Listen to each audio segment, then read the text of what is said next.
എൻ്റെ അഭ്യർത്ഥന പ്രകാരം തന്നെ ഞാനൊരു ഫുഡ് ബ്ലോഗ് 2 ദിവസത്തേക്ക് തുടങ്ങിയിരിക്കുകയാണ്. ഞങ്ങൾ മധുരയിൽ വന്നിരിക്കുകയാണ്. മധുരൈ ഫുഡ് കഴിക്കാൻ വേണ്ടി. അവരുടെ സ്പെഷ്യൽ ബൺ പൊറോട്ട തന്നെ കഴിക്കണമല്ലേ. ഇതാണ് ബൺ പൊറോട്ട. ഈ ബൺ പൊറോട്ട ഇങ്ങനെ എടുത്തിട്ട് 2 തരം കുളമ്പുണ്ട്. ഇത് എന്തോ കുളമ്പ ലൂസ, ഇത് തിക്ക് ഗ്രേവി.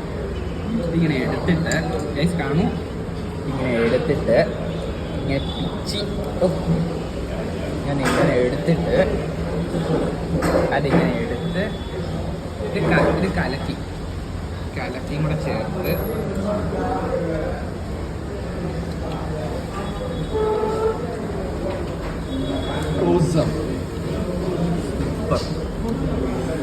പൊളിയാണ് ഗൈസ്, അടിപൊളിയാണ്.